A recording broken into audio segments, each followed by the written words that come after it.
Most people look away from the dark. You're here because you can't. For a vast majority of us, the forest is a place of escape, a sanctuary of peace, or perhaps a challenging but beautiful wilderness. We romanticize the solitude, the quiet, the feeling of being cut off from the noise of the world. But that is the terrifying lie we tell ourselves.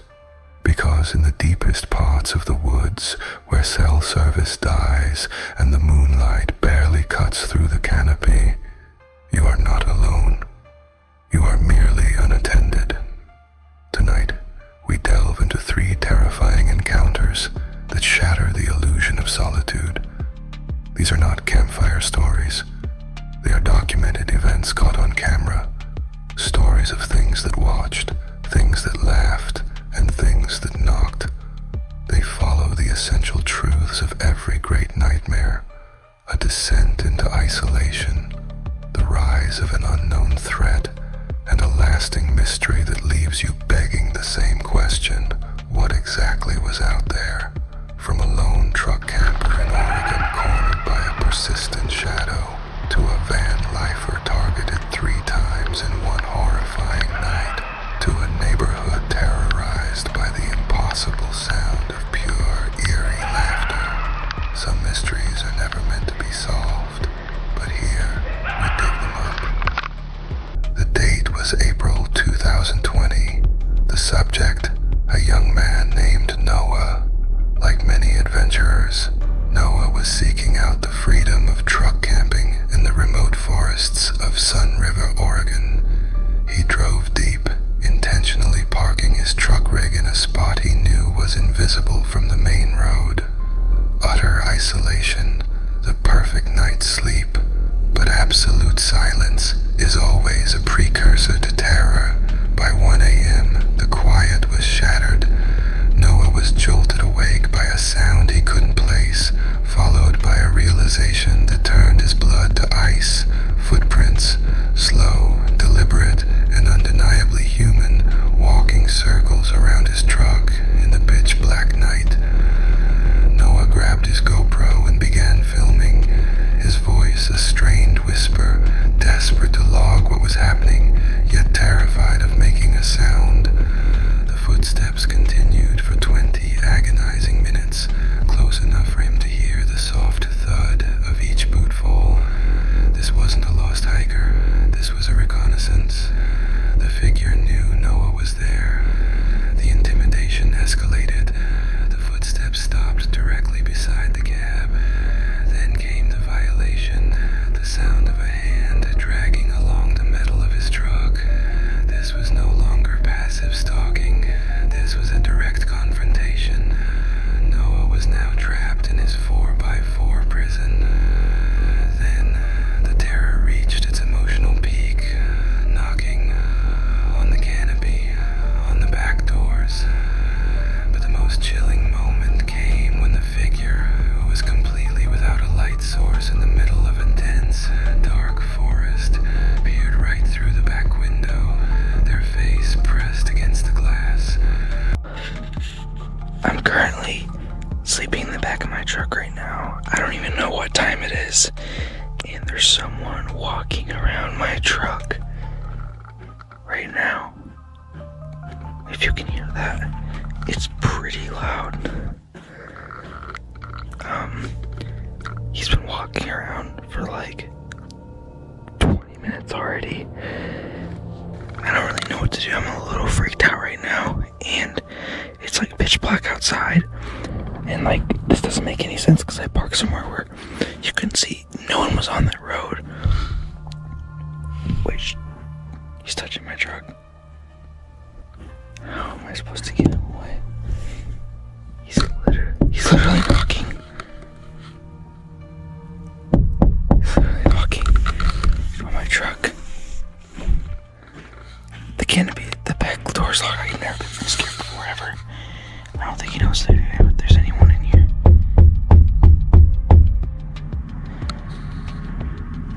I'm so scared right now. He's literally peeking through the door right now. Whoever this was, they were hunting.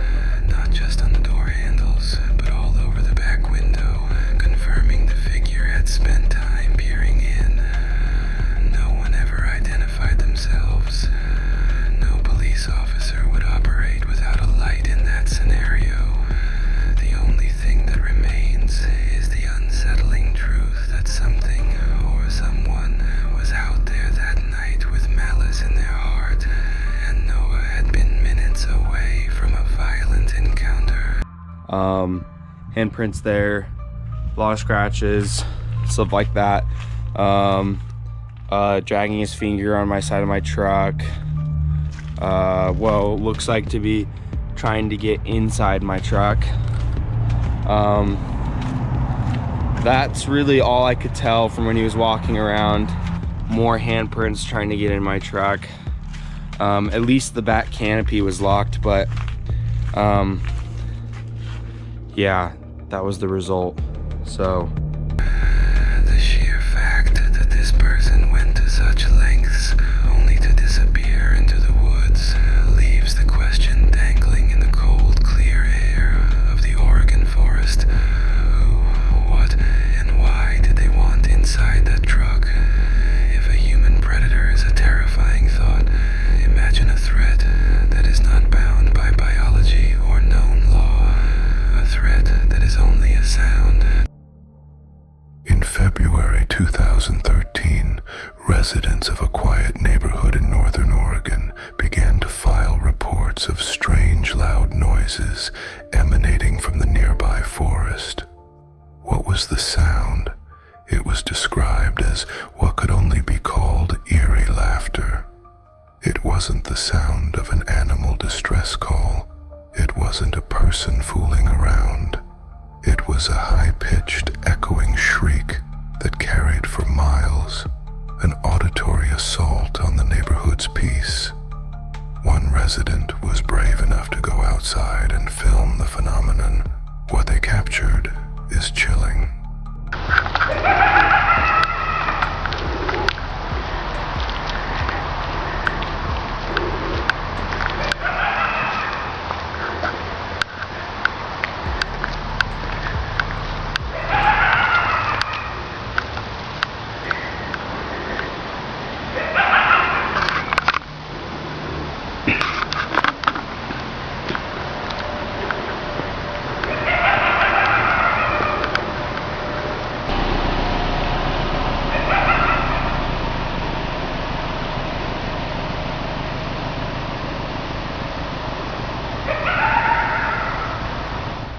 Was it explained?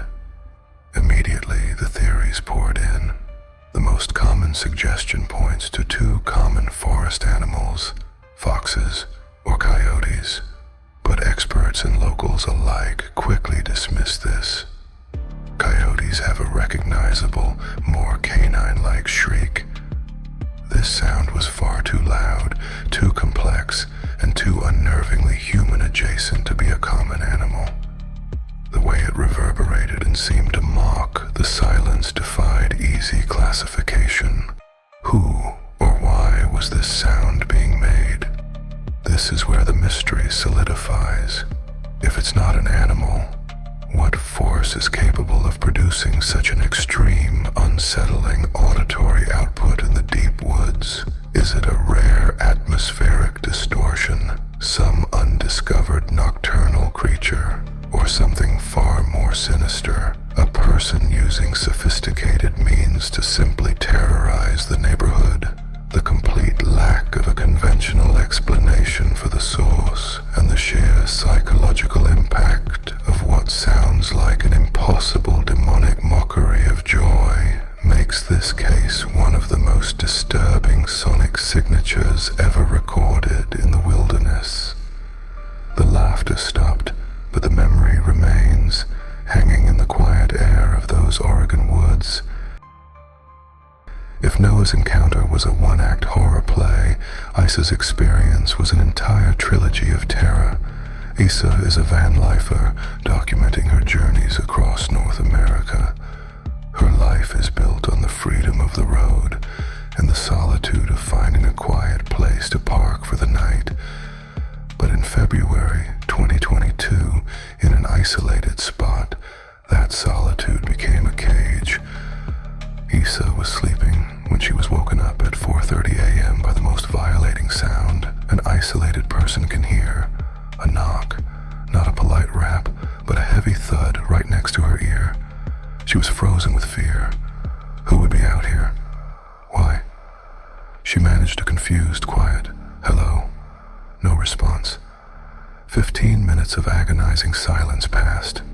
Then she heard the footsteps retreat. The threat was gone, or so she thought. Shortly after, the figure returned. This time, Isa grabbed her camera. As the footsteps approached again, she whispered questions into the darkness, pleading, "How can I help you? It's 4:30 in the morning. I don't feel safe. Who are you?" There was no reply, only the terrifying sound of human presence outside her thin metal walls. Then she noticed something in the distance. Headlights. A car backed away and disappeared. The threat seemed to have retreated again. She started recording herself, explaining the bizarre events, and that's when the third, final, and most terrifying attempt occurred. Isa cuts herself off. I hear footprints. The footsteps were back, but this time she saw them. Somebody was just here again, 3 times now, she says.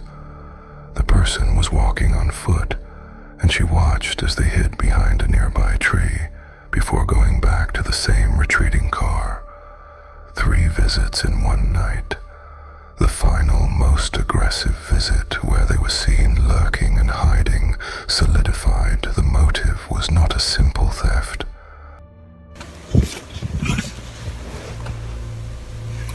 Somebody's back here again. I hear footprints. Hello? Hello? How can I help you? I have a question for you. It's 4:30 in the morning. I don't feel safe. Who are you? I hear footprints.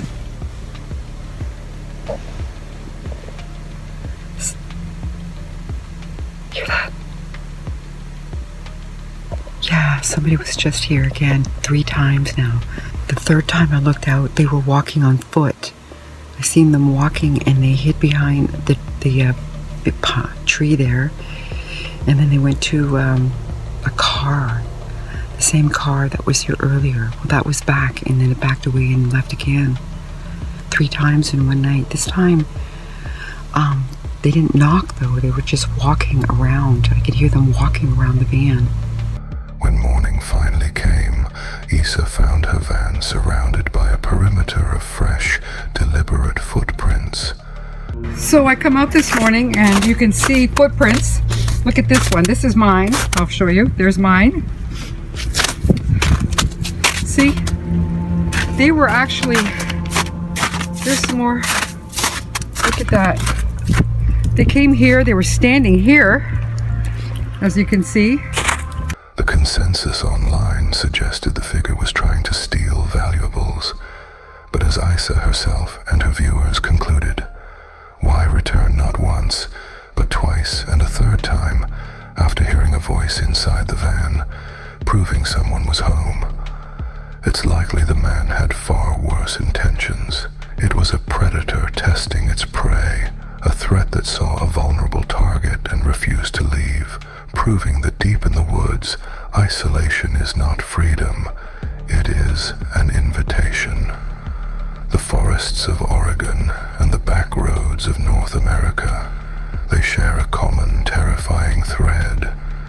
Whether it's the impossible laughter echoing off the pines or the methodical, patient persistence of a predator stalking a sleeping victim, these incidents defy simple explanation.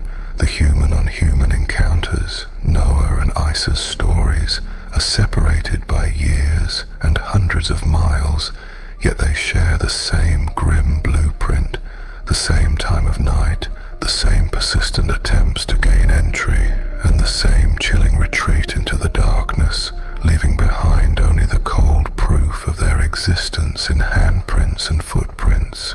What if these aren't isolated incidents? What if the men stalking those vehicles weren't opportunists, but instead were operating on a shared, chilling methodology? A coordinated, silent campaign of psychological terror designed to exploit the very isolation that draws people to the woods in the first place.